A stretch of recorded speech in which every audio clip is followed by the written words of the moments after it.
Hello, my name is Visor, and welcome to Game 17 of Let's Play Game Dev Tycoon.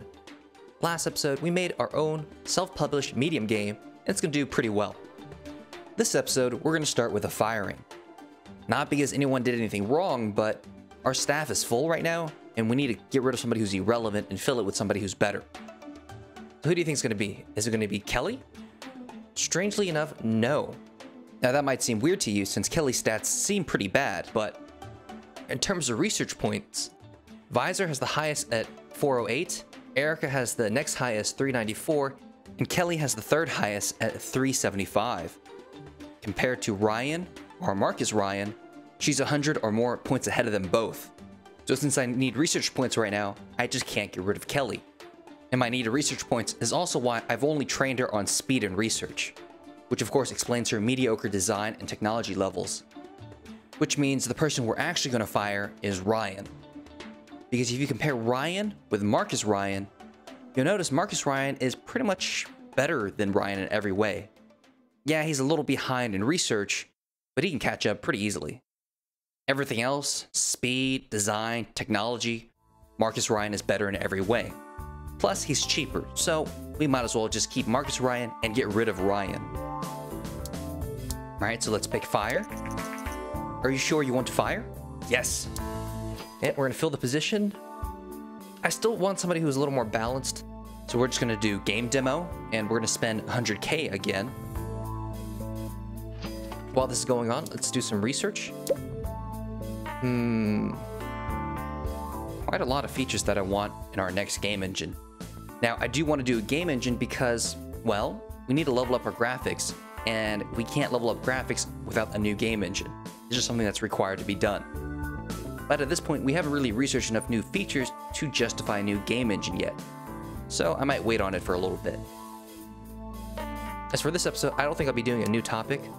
I mean, there are some interesting ones, but we have enough ideas for now, so let's try to save our research points for a little while.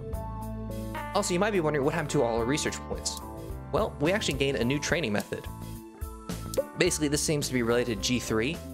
These look like Loot 'em Dare little competitions.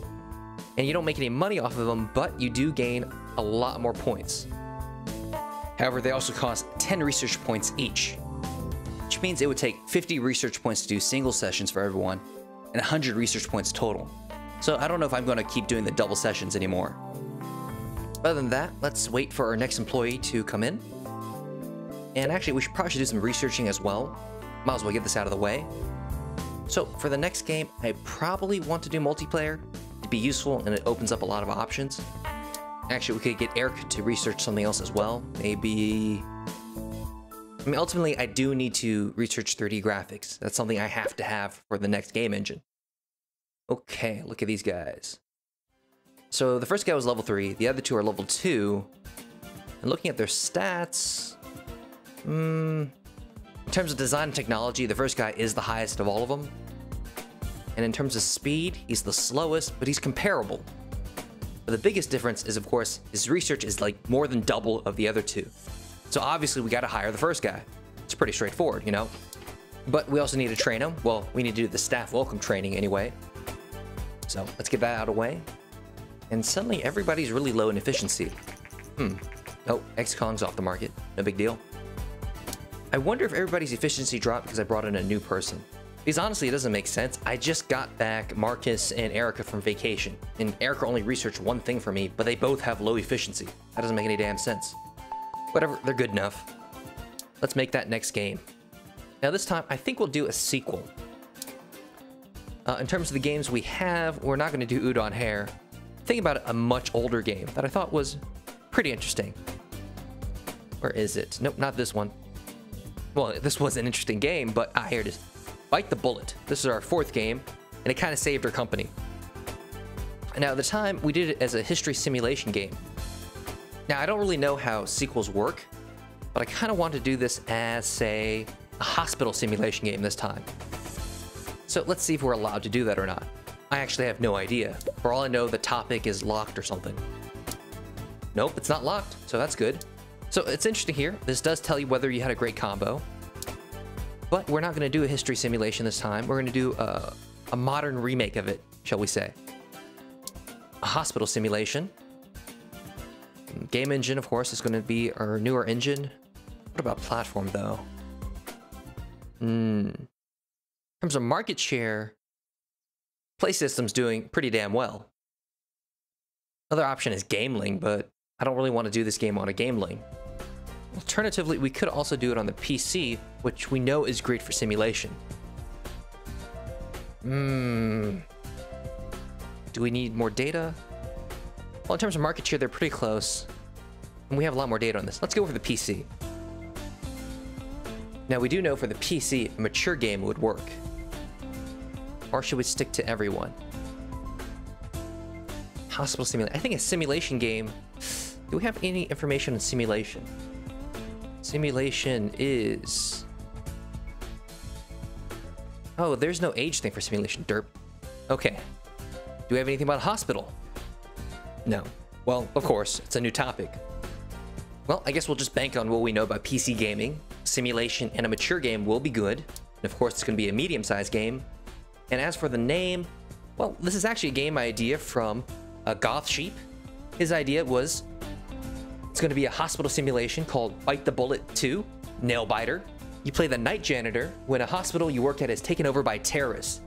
With all the doctors and nurses held at gunpoint, you must apply your knowledge of power tools, building maintenance to keep the patients alive and rescue the medical staff.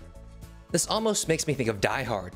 So I'm thinking about using an alternative title given by DS Scruffy of Bite the Bullet 2, Bite Harder. I think that'll work, actually. So let's go with that. It's going to be Bite the Bullet 2, Bite Harder. Everything else is set, so let's get started. I guess there's no reason to level up any of these anymore. So, would 2D V2 graphics be more impressive? It does cost more.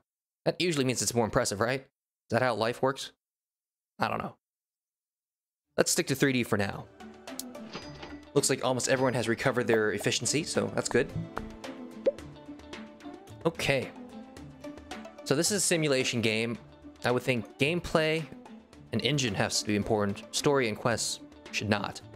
Which again means we're not going to double load of this. We're either going to do simple cutscene or linear story. Might do linear story. I don't know if I want... Do you want cutscenes for a hospital simulator? This is going to be more Die Hard-ish, so... No, wait, no. This is a simulation game, not an action game. We'll just do linear story. That should be pretty straightforward. So engine, we're still going to leave it to our engine guru, Erica. Makes sense? We could leave gameplay to Visor. Yeah, that all makes sense. So who should we put on story and quest? Who do we need to level up a little bit? Well, Art Johnson's still pretty new. We could probably level up. No, Marcus is just level 2. He probably should be the one that needs to level up. Oh, hype's already building. These look like some pretty good values. Holy shit, these look like some phenomenal values. God damn, okay. Dialogue. Simulation need dialogue. I don't think so. So we could leave it like this, but I'm a little worried about stage 3. And I think I could solve that by freeing up Visor and maybe giving Art Johnson level design. He's pretty much the next most balanced employee, so giving him level design probably should make sense. Yeah, we'll give Art Johnson level design. Just see what happens. He should be pretty decent at it, right? And at this point, of course, we need to do some marketing. We want to do a small campaign. We got the money for it. Hell, we can do a large campaign, but that seems a little weird for a medium game, you know? Okay, let's do a small campaign. No, everybody's bar is full now. I don't really quite understand how these efficiency things work, because they're obviously doing work, so shouldn't it all be going down? Maybe? I don't know. Anyway, so this seems to say world design is not too important. Not completely worthless, but definitely not too important. So we'll balance it like this. Do we need a night and day cycle? Really, neither of these make sense. Let's do a night and day cycle. Maybe he does some things at night to save the staff. Maybe he does something during the day. I don't know, start a fire on the roof to attract attention. These are fine. But of course, we don't want Erica to be doing sound. Now, the thing is, I don't actually know whether sound is all tech or not. It's kind of hard to tell. Because, I mean, there's really no reason why it should be all tech. It should be like graphics, where you have, you know, a design direction, a theme, stuff like that. So maybe some design points would be important. Maybe we shouldn't be putting Erica on this stuff. Anyway, that's good for now. Let's see what happens. Oh, probably should put something in world design. Let's just put Art Johnson. That'll do. Now, you might have noticed that I don't put Kelly on things anymore. Well, yeah, I only keep her around for the research points anyway. I'm sort of banking on her points not mattering as long as I don't put her in charge. Anyway, let's keep going.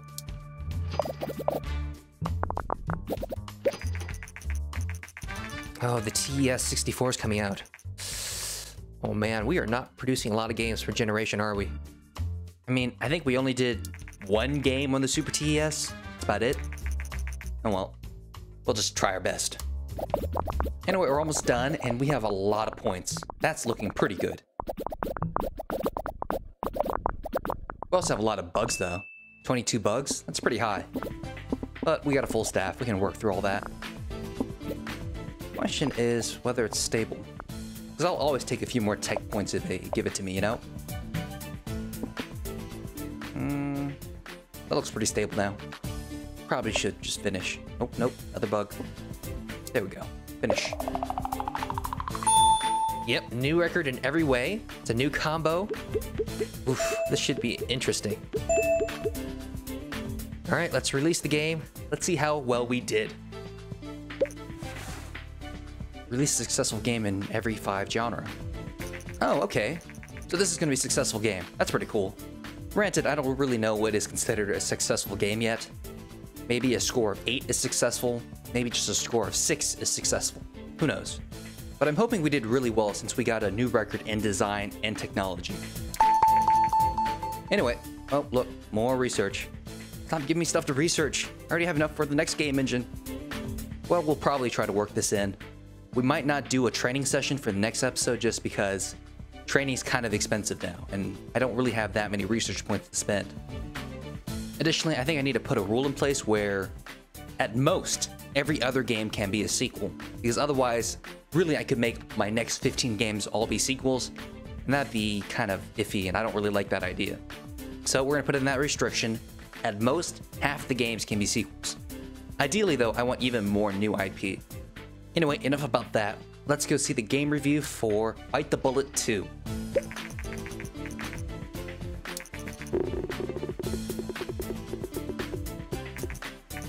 Really? I set new records in every way and it's only this? That's a little disappointing. Still not bad. No. Actually, I think this is pretty bad. I don't know if we're gonna make enough money to make up even marketing. We might get close, but damn, this throws me off, man. I really thought we made new records in every category. We already knew the platform was a good match for the genre and the audience.